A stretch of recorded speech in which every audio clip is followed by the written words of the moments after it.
Driver leaves work early every day, until his boss decided to follow him, and Richard Thompson had always been a strict and controlling employer. Over 15 years of building his business empire in New York City, he developed an obsession with details and an almost unhealthy distrust of his employees. When he noticed his personal driver, Michael Harrison, started leaving 15 minutes early every day, his paranoia flared up like a silent alarm. It was on a rainy Monday that Richard decided to confront the situation. Michael had worked for him for 8 years, always punctual, always discreet, always efficient. But now, something was different.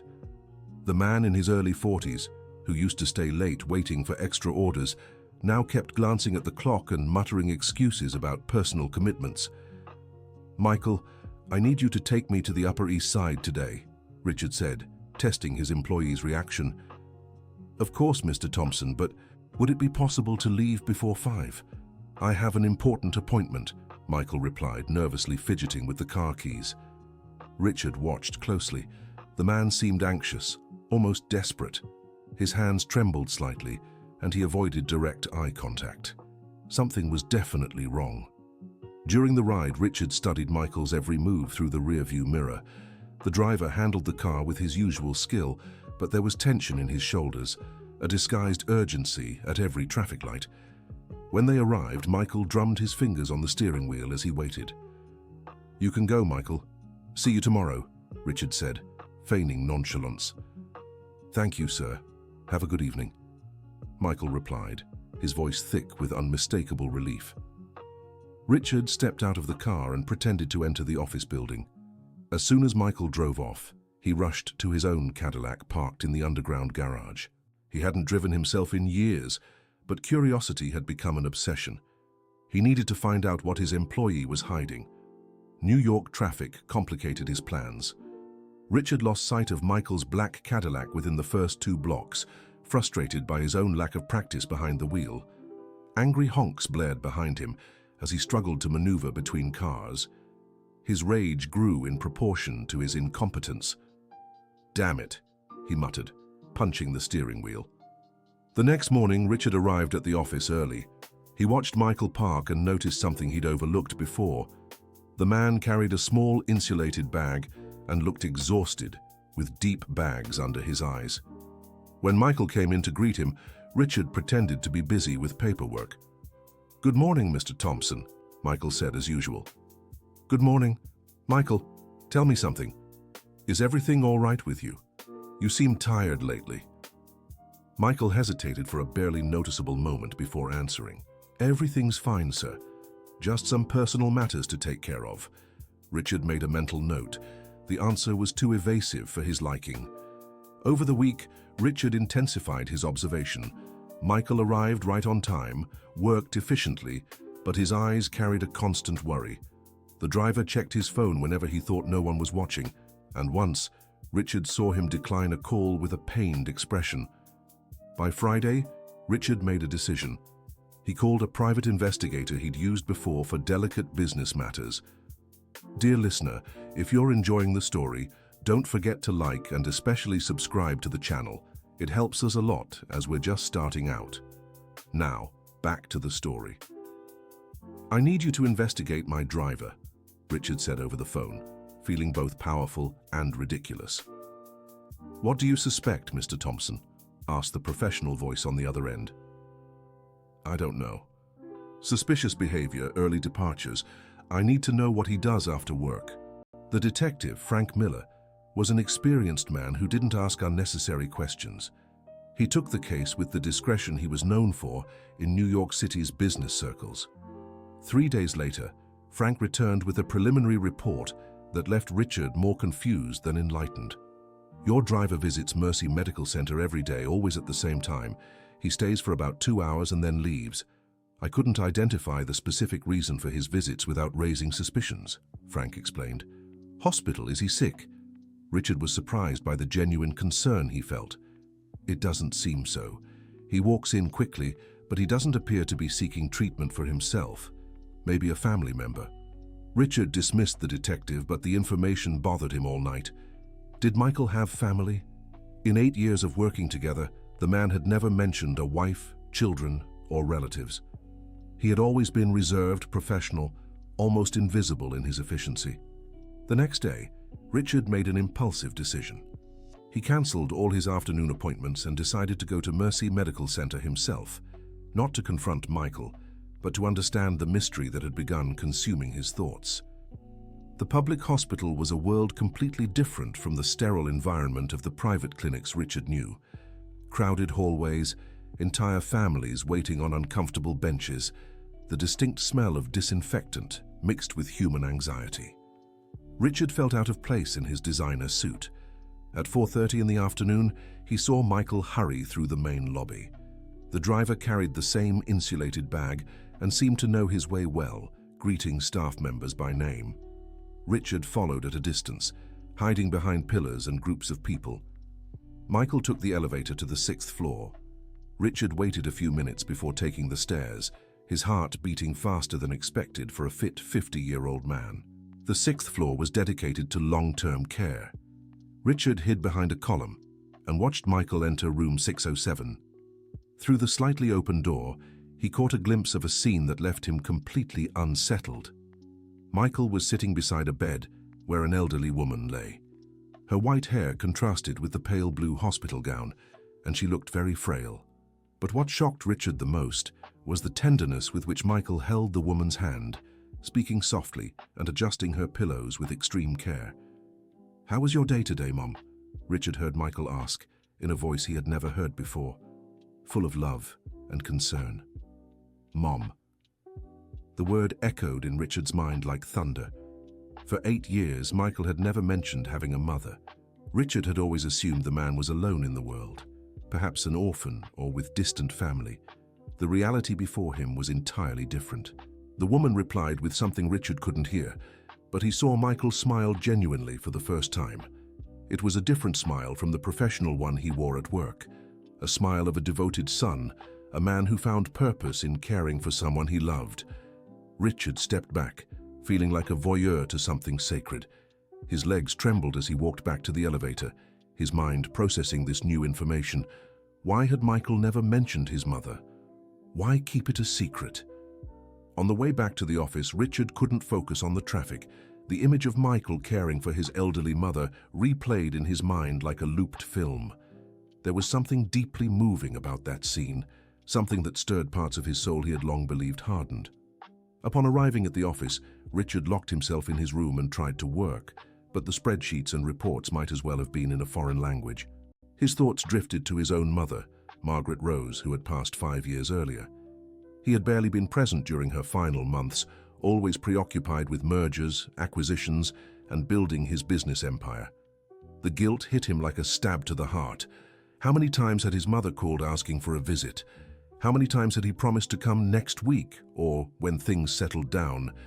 Their last conversation had been over the phone, with him complaining that she called during work hours. Michael, on the other hand, had been there every day, present, devoted, sacrificing personal time to be with those who truly mattered. The next day, Richard watched Michael with entirely new eyes. He noticed details that had previously escaped him. The always neatly pressed shirt despite modest finances, the extra care while driving on mornings after difficult nights at the hospital, the endless patience even when Richard was especially demanding. "Michael," Richard said during a stop in traffic, "how long have you worked for me?" 8 years, Mr. Thompson," Michael replied, surprised by the unusual question. "And you've never told me about your family." Michael stiffened almost imperceptibly in the driver's seat. "You never asked, sir." The answer was a slap in Richard's face. It was true. In 8 years, he had never shown genuine interest in Michael's personal life. The man had just been an efficient tool, a means of transportation, not a person with feelings, responsibilities, and pain. That afternoon, Richard dismissed Michael early again and returned to the hospital. This time, not to spy, but to better understand the situation. He sought out the floor's social worker and, pretending to be a distant relative, managed to get some information about the patient in room 607. Mrs. Elizabeth Wilson, 72 years old, hospitalized for 3 months due to complications from diabetes and heart problems. Her son was her only family and regular visitor. According to the social worker, he covered all treatment and medication costs, a considerable sum for someone on a driver's salary. "It's a difficult situation," explained the social worker, a middle-aged woman named Deborah. "The young man is sacrificing a lot. As far as we know, he sold his personal car and his apartment to pay for the treatment. He lives in a cheap boarding house now." Richard's stomach twisted. Michael had sold everything to care for his mother, and Richard had never known. Worse, he had continued treating the man as just an employee, blind to the quiet heroism happening daily. That night, Richard couldn't sleep. He stood on the balcony of his penthouse, gazing at the illuminated city, thinking about the difference between having money and having true wealth. Michael was financially poor, but rich in love and devotion. Richard had plenty of money, but felt emotionally bankrupt. Monday brought a new perspective. Richard decided he needed to act, but didn't know how. Raising Michael's salary would be too obvious and possibly awkward. Offering direct help might be seen as humiliating charity. He needed a way to help without wounding the man's pride. The opportunity came on Wednesday. Michael arrived visibly shaken, with red eyes and trembling hands. All day the driver seemed distracted, making small mistakes he'd never made before. "Michael, is everything all right?" Richard finally asked. "I'm sorry, Mr. Thompson. I had a rough night. It won't happen again," Michael replied, avoiding eye contact.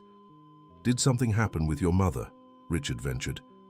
Michael stopped abruptly, turning to face his boss with an expression of surprise and suspicion. "How do you know about my mother?" Richard realized he had given himself away. He needed to improvise quickly. "Deborah, from the hospital, told me. I ran into her by chance when I went to visit someone there," he lied, hoping the lie would sound convincing. Michael lowered his guard slightly, but still seemed confused. She had a complication last night. The doctors said she needs surgery, but..." Michael's voice faltered. "It's very expensive. I'm trying to get a loan, but..." "How much?" Richard asked impulsively. "Sir?" "How much does the surgery cost?"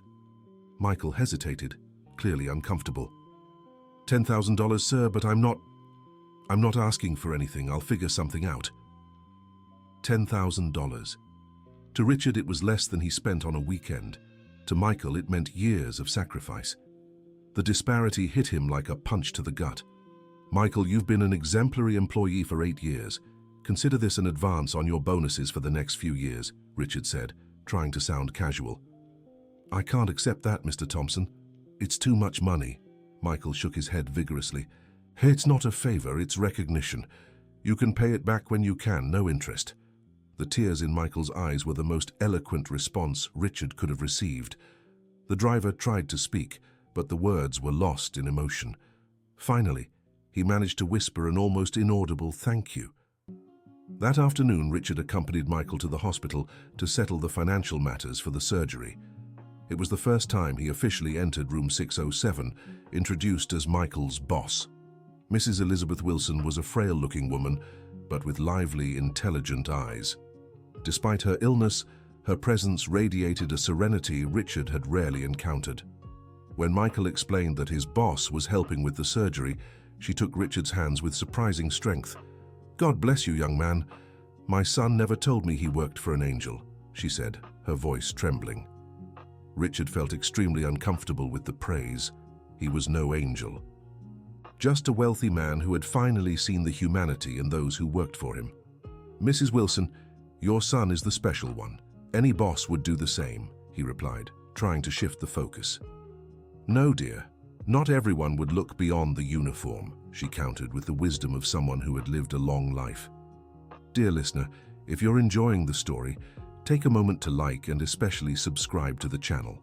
It helps us a lot as we're just starting out.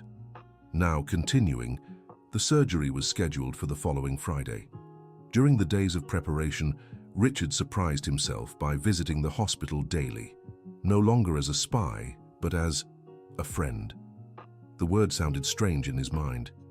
How long had it been since he had a real friend? At first, Michael was embarrassed by his boss's constant presence, but he gradually grew accustomed to it. Richard met other hospital staff, other patients and their families. He discovered a world of pain and hope that existed parallel to his life of luxury and isolation. Mrs. Wilson, even in her weakened state, became an unexpected source of wisdom for Richard. She spoke about life with a profound simplicity the businessman had never experienced. Her stories about hard times, raising Michael alone after being widowed young, and finding joy in small things, fascinated and educated Richard all at once. "You know, Richard," she said one day, using his name for the first time, "wealth isn't measured by what you have, but by what you're willing to give." The phrase echoed in Richard's mind for days. He had always measured success by acquisitions, bank balances, by power. Mrs. Elizabeth measured wealth by love, generosity, and human connections. The surgery went well, but the recovery would be long. Richard found himself rearranging his schedule to visit the hospital regularly. His employees noticed the change, whispering among themselves about how the boss had become more human lately. It was during the second week of recovery that the incident occurred, the one that would change everything definitively. Michael arrived at the office on a Tuesday morning visibly shaken. His hands trembled so badly he could barely hold his car keys. "Michael, what happened?" Richard asked, genuinely concerned. "It's my mother, sir. During the night, she had an episode. The doctors stabilized her, but they said she'll need permanent special care. She can't be left alone anymore. I don't know what to do." Michael's voice broke. Richard understood the dilemma immediately. Michael would have to choose between his job and caring for his mother. For a man who supported his family solely on a driver's salary, there was no real choice. "Michael, do you have any accumulated sick leave?" Richard asked. "A little, sir, but not enough for—" "What if I told you could take paid leave for as long as you need?" Michael stared at him as if he didn't understand the words. "Sir, your mother needs you. I can arrange for a temporary driver. You'll take care of her until she's settled into a proper care routine. But, Mr. Thompson, that would be too much. I can't—" "Michael," Richard interrupted, "for 8 years, you've served me with absolute dedication. Never asked for anything, never complained, always been perfect. Now it's my turn to repay that. This isn't a favor, it's justice." Michael's reaction was immediate and emotional. The man who had always maintained impeccable professional composure broke down in tears, his defenses finally crumbling after months of pressure and worry. Richard felt uncomfortable with the display of emotion, but also moved in a way he hadn't experienced in years. When was the last time his actions had inspired such genuine gratitude in someone? That same afternoon, Richard visited the hospital to speak personally with the medical team about Mrs. Elizabeth's condition. The doctors were clear. She would need constant supervision for at least 3 months, daily physical therapy, and special home adaptations. "Is the family able to afford this level of care?" asked the lead physician, Dr. William Parker. "They can now," Richard replied, feeling an odd satisfaction as he spoke the words. Dr. Parker studied him with renewed interest. "Are you a relative?" "No, I'm her son's employer, but—" Richard hesitated, searching for the right words. "Consider me a family friend." It was the first time in years Richard had described himself as someone's friend. In the weeks that followed, while Michael cared for his mother, Richard rediscovered what it was like to drive himself again. The temporary driver he hired was efficient, but didn't know his preferences, didn't anticipate his needs the way Michael had. Richard realized just how accustomed he'd grown not only to Michael's service, but to his quiet, understanding presence. More importantly, Richard began visiting Mrs. Elizabeth regularly, even when Michael wasn't there. She was being cared for at a rehabilitation clinic Richard had helped pay for, and he found he genuinely enjoyed the elderly woman's company. "You know, Richard," she said one day during her physical therapy, "my son talks about you constantly, not as his boss, but as someone who changed our lives." "Mrs. Elizabeth, you're the ones who changed mine," Richard replied, surprising himself with his own honesty. "How so, dear?" Richard thought carefully before answering. "I spent so much time building an empire that I forgot to build relationships. You reminded me of what truly matters." Mrs. Elizabeth smiled with that maternal wisdom Richard had learned to value. "It's never too late to start over, my son. Life always offers second chances to those willing to see them. Those words echoed in Richard for weeks. He began re-evaluating not just his relationship with Michael, but his entire approach to business and personal connections. He started learning his employees' names, asking about their families, showing genuine interest in their lives. The change didn't go unnoticed. His secretary, Jennifer, remarked to colleagues about how Dr. Thompson had become more approachable. The financial manager, Robert, noticed meetings had a less severe tone. Gradually, the workplace began to transform. It was on a Thursday in October that Michael returned to work. Richard was eager to see him, but tried to maintain his professional composure. Michael looked rested, less tense, and there was something different in his eyes, a peace that hadn't been there before. "Good morning, Mr. Thompson," Michael said with a genuine smile. "Michael, how's your mother?" "Much better, sir. The doctors were impressed with her recovery. She can move around on her own now and has a caregiver during the day. At night, I take care of her, but I can work normally during the day." "And how are you feeling?" Michael seemed surprised by the personal question, but answered openly. "Grateful, sir, very grateful. Not just for the financial help, but for treating me like a person. I'll never forget that." Richard felt both happy and embarrassed. The fact that Michael considered being treated like a person something extraordinary revealed how Richard had behaved in the past 8 years. "Michael, I'd like to make you an offer," Richard said after a pause. "I've been thinking a lot these past weeks. How about dinner at my place this Saturday? You, your mother, and me. I'd like to cook for you." Michael looked so shocked that Richard worried he'd gone too far. "Sir, that would be an honor. But do you know how to cook?" Richard laughed genuinely for the first time in weeks. "No, but I can learn. Or we can order in. The important thing is being together as friends." The word friends hung in the air between them, heavy with meaning and possibility. The Saturday dinner became a turning point in Richard's life. His 3,000-square-foot penthouse, usually empty and silent, came alive with Mrs. Elizabeth and Michael's presence. The older woman, still recovering but full of spirit, charmed Richard with stories of her youth in rural Pennsylvania. "Richard, dear, this home is beautiful, but it feels sad," Mrs. Elizabeth observed as they explored the balcony. "Sad? How so?" "A house without family, without love, without laughter, is just a building, no matter how lovely." Richard looked around his apartment with fresh eyes. It was true.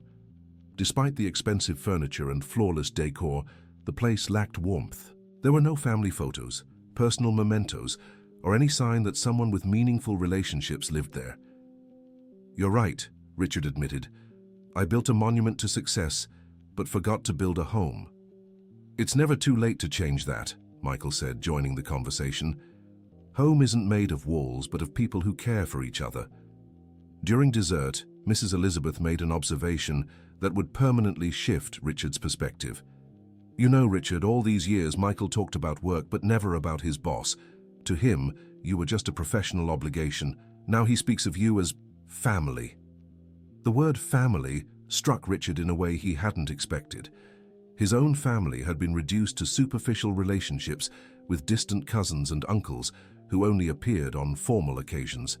The idea of having a chosen family, based on genuine affection rather than blood, was revolutionary to him. "I'd really like that," replied Richard, surprising himself with the vulnerability of his answer.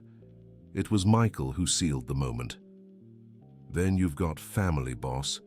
We don't abandon family." Dear listener, if you're enjoying the story, take a moment to like and especially subscribe to the channel. It helps us a lot as we're just starting out. Now, back to the story.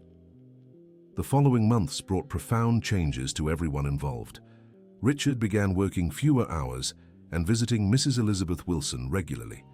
She became an unexpected confidant, offering business advice with the practical wisdom of someone who had raised a child alone on limited resources. "A good businessman isn't the one who makes the most money," she said one day over tea at the clinic, "but the one who takes better care of the people who work for him." Inspired by her words, Richard implemented significant changes in his company. He created an emergency fund for employees with sick family members, expanded health benefits, and established a special leave policy for caregivers. The changes weren't met with unanimous enthusiasm.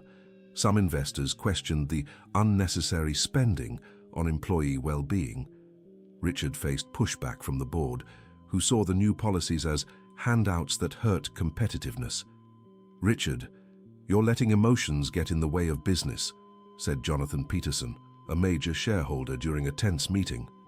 "No, Jonathan, I'm finally doing business the right way," Richard replied, with a conviction that surprised everyone.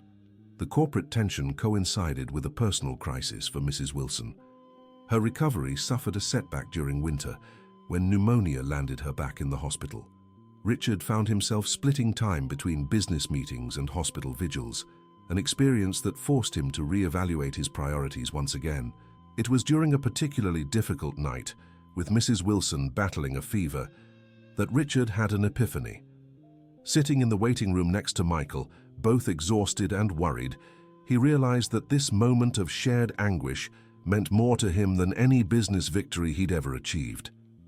"Michael," Richard broke the silence, "if anything happens to her, you won't be alone. You have a family now." Michael looked at Richard with tear-filled eyes. "Boss, you've already done so much." "Not boss, Michael. Richard. And I haven't done that much. You've given me far more than I've given you." "What have we given you?" Richard thought carefully before answering. "Purpose, meaning, the chance to be a better person." Mrs. Wilson recovered from pneumonia, but the scare served as a reminder of life's fragility. Richard decided to accelerate some changes he'd been considering. First, he promoted Michael to an administrative role, officially recognizing his competence and dedication. "I want you as HR manager," Richard announced in a private meeting. "No one understands employees' needs better than someone who's lived through those struggles." Michael was visibly moved, but also worried. "Richard, I don't have a college degree. I don't know if..." "You've got something better than a degree, life experience and genuine compassion. We can arrange the necessary training. What matters is your unique perspective." Michael's promotion sparked talk in the company, but Richard was ready to defend it. During the presentation to the team, he explained that the best leadership came from truly understanding the challenges faced by those being led. The second change was even more radical. Richard decided to move to a smaller apartment, closer to the hospital and the house where Michael cared for Mrs. Elizabeth Wilson. The luxury penthouse would be sold, with part of the money going to expand the Employee Assistance Fund. "Richard, this is crazy," protested Jennifer, his secretary. "That penthouse is worth a fortune."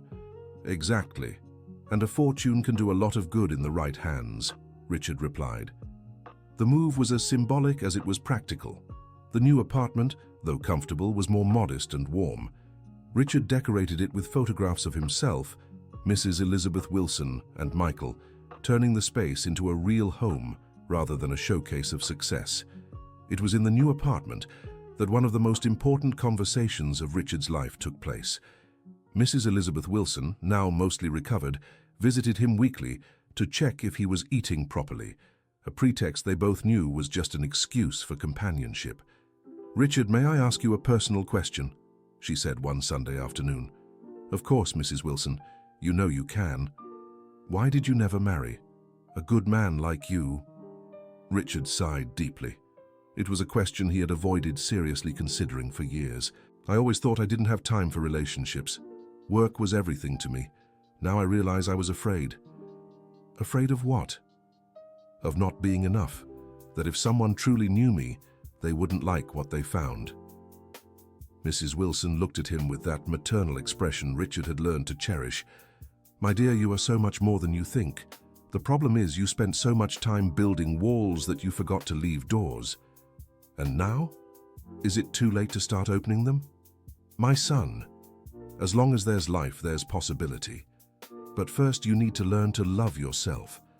How can you expect others to love you if you don't allow yourself to be loved?"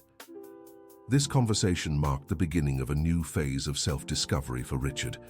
He started therapy, something he had once considered a luxury for weak people, and uncovered layers of himself he had buried under decades of corporate focus. His therapist, Dr. Stephen Clark, helped Richard connect his inability to form relationships with the early loss of his father and the complicated relationship he had with an emotionally distant mother. The realization was enlightening and painful. "You built an empire to impress people who are no longer here," Dr. Clark observed during one session. "Now you need to discover who you are when you're not trying to prove anything to anyone." Alongside therapy, Richard began engaging in community activities. He regularly visited the hospital where he had learned the truth about Michael, no longer as an anonymous benefactor, but as an active volunteer.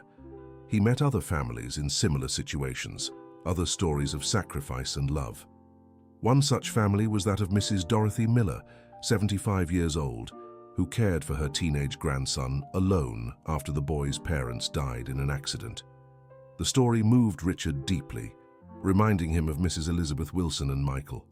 "The boy is very smart," Mrs. Miller told Richard during one of his visits, "but we can't afford college. He works part-time to help at home." Richard saw an opportunity to multiply the good he had learned to do. He created a scholarship program for children and grandchildren of hospital patients, starting with Mrs. Miller's grandson. The program grew quickly, supported by other business owners Richard managed to inspire. "You've become a different man," Michael remarked one afternoon as they organized the scholarship program paperwork in the office. "Better or worse?" asked Richard, genuinely curious about his friend's perspective. "Much better. Before you were just wealthy. Now you're complete." Michael's remark echoed in Richard's mind for days. It was true. He felt more fulfilled helping a family pay for college than when he closed his biggest business acquisition. The success of the scholarship program caught the attention of the local media. Richard was invited for interviews and charity events, but he always insisted on sharing credit with Michael and mentioning Mrs. Elizabeth Wilson as the inspiration for his changes. "You all transformed my life," he said during a televised interview. "I learned that true success is measured by the positive difference we make in people's lives." The interview was seen by millions, including Richard's old acquaintances who were surprised by his transformation. Some reached out, curious about the changes, while others criticized him for wasting money on charity. One of the most significant reactions came from Samantha Brooks, a businesswoman Richard had met years earlier at corporate events. She approached him after the interview, intrigued by the change she had observed. "Richard, you seem like a completely different person," Samantha said during a coffee meeting she had suggested. "I am a different person," Richard replied honestly. "I've learned that life is worth so much more when it's shared." Samantha was an intelligent and successful woman, divorced 3 years prior and also overly focused on work. She admitted she was going through similar questions to those Richard had experienced. "How did you start changing?" she asked, genuinely interested. "I stopped looking only at myself and began seeing the people around me. I realized everyone has stories, dreams, fears, and ignoring that made me less human." The relationship between Richard and Samantha developed gradually, built on deep conversations about purpose, meaning, and second chances in life. She began participating in the charity projects, bringing her own perspective and resources. Mrs. Elizabeth Wilson approved of their growing bond. "Samantha is a good woman," she told Richard during one of their Sunday chats. "She has the same light in her eyes that you've recently gained. Do you think two people can really change together, dear? The best changes happen when we share growth with someone who understands us. You're building something beautiful." The relationship with Samantha added a new dimension to Richard's life. She challenged him intellectually, supported his social projects, and at the same time maintained her own independence and ambitions. It was a partnership of equals, something Richard had never experienced before.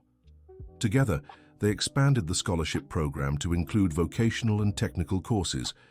Samantha brought contacts from the education sector, while Richard provided the funding. Michael coordinated beneficiary selection, using his deep understanding of working families' needs. The program's first anniversary was celebrated in the hospital auditorium. In attendance were 20 beneficiary families, hospital staff, project collaborators, and in the place of honor, Mrs. Elizabeth Wilson, who had insisted on attending despite still recovering. When I think about how it all began, Richard said during his speech. "With an employee leaving 15 minutes early to care for his mother, I'm amazed at how small actions can create enormous transformations." He looked at Michael, who smiled proudly, and at Mrs. Elizabeth, who gave a warm nod. "I've learned that true success isn't in what we accumulate, but in what we plant in people's lives. Every scholarship granted, every family helped, every life changed is a seed for a better world." The audience applauded emotionally, but Richard wasn't finished. "And all of this began because a son chose to care for his mother with unconditional love. Michael and Mrs. Elizabeth, you didn't just change my life. You taught me how to live."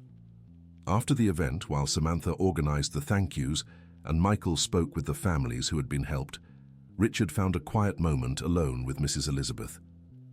"Mrs. Elizabeth, I wanted to thank you once again for everything you've done for me." "My dear Richard, I did nothing but be myself." "Exactly. You showed me that being genuine, kind, and generous is worth more than any fortune." Mrs. Elizabeth smiled with that wisdom Richard had come to love. "And you've learned the lesson well. Now it's your turn to teach others." The following months brought more growth and achievements.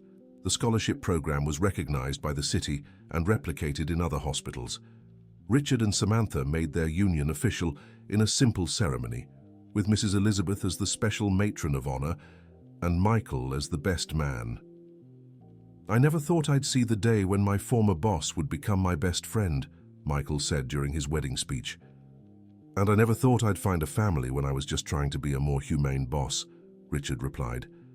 Richard's new life was complete, a marriage built on partnership and mutual growth, a chosen family with Michael and Mrs. Elizabeth, a fairer and more compassionate company, and social projects that multiplied good in the world. It was on a December afternoon, exactly 2 years after he had first followed Michael, that Richard reflected on the entire journey. He sat on the balcony of his apartment, now always filled with visitors and laughter, when Samantha joined him with 2 cups of coffee. "What are you thinking about?" she asked, sitting beside him. "About how life can change completely when we stop hiding behind the walls we've built ourselves. And do you regret anything?" Richard thought carefully before answering. "I only regret taking so long to see. Imagine how many opportunities for genuine connection I missed over the years. But look at everything you've achieved when you finally let yourself see." Samantha was right. In 2 years, Richard had built more meaningful relationships than in his entire life before. His company was more profitable than ever, not despite its humane policies but because of them. Happier employees were more productive, and the company's reputation attracted the best talent. The phone rang, interrupting his thoughts. It was Michael. "Richard, can you come over to my place? My mother wants to talk to you about something important." Michael's tone sounded slightly worried, making Richard and Samantha hurry to the house where Mrs. Elizabeth now lived comfortably, cared for by nurses when needed but maintaining her independence. When they arrived, they found Mrs. Elizabeth sitting in her favorite armchair, surrounded by photographs of the families who had been helped by the scholarship program. She looked well, but there was an unusual seriousness in her expression. "Richard, dear, sit here," she said, patting the armrest beside her. "Mrs. Elizabeth, is everything all right?" Michael seemed concerned. "Everything is fine. In fact, it's perfect. That's why I need to talk to you." Richard sat down, still confused.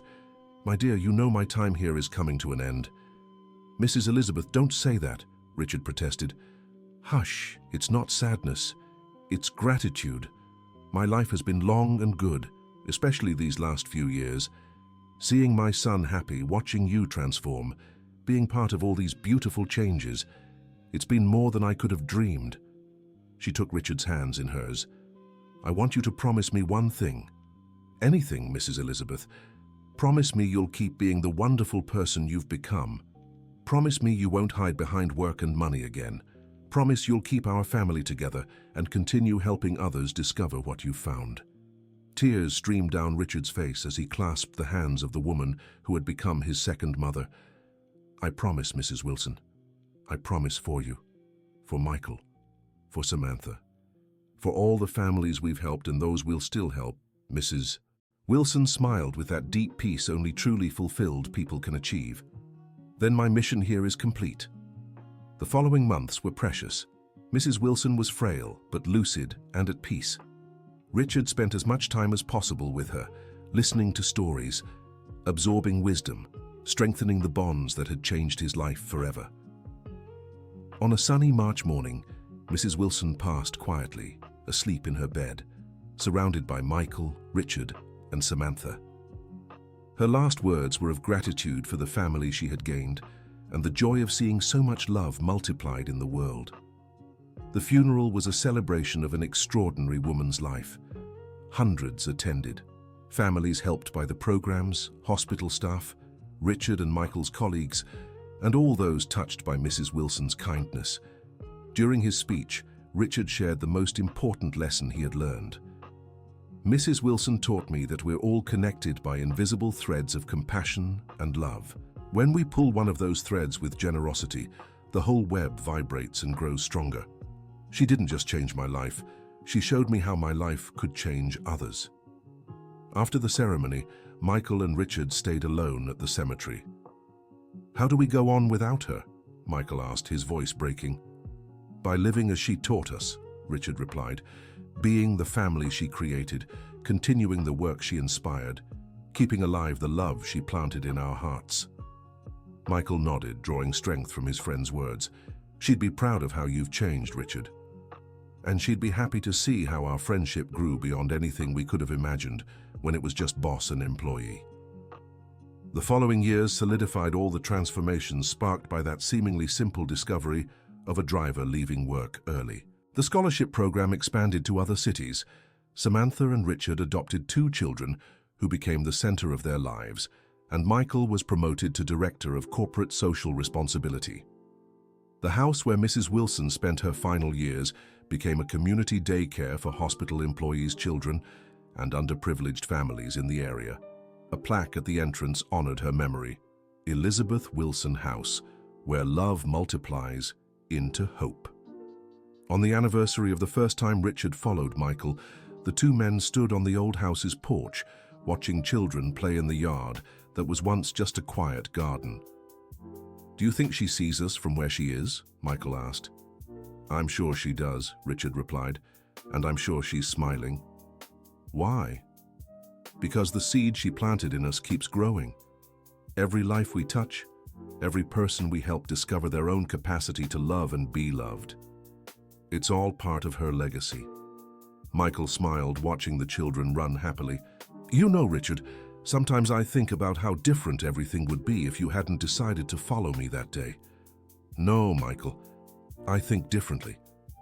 I believe life would have led us here somehow. Mrs. Wilson used to say the right people appear at the right time when we're ready to receive them." "And were you ready?" Richard pondered the question.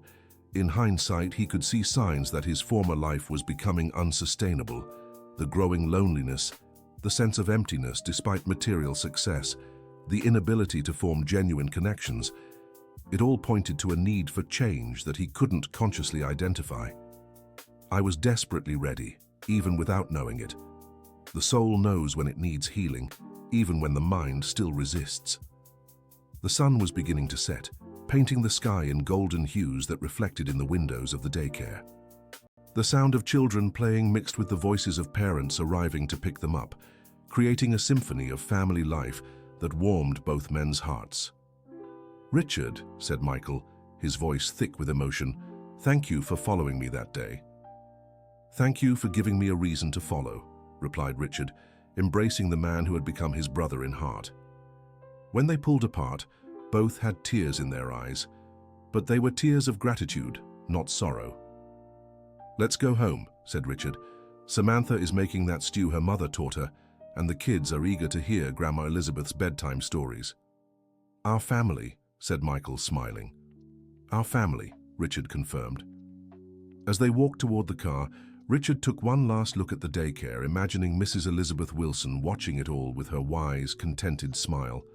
She had planted a seed of love in a hardened heart, and watched that seed grow into a mighty tree that now offered shade and fruit to dozens of other families. The transformation that began with a driver leaving 15 minutes early to care for his sick mother had multiplied into concentric waves of kindness that would continue expanding for generations. It was living proof that sometimes the greatest revolutions begin with the smallest acts of love. End of story. What a touching story, don't you think? Now tell us, what did you think of Richard's transformation? Have you ever experienced something similar or know someone who completely changed their perspective on life? Leave your comment. It's very important for our channel. And of course, if the story moved you, don't forget to like and subscribe.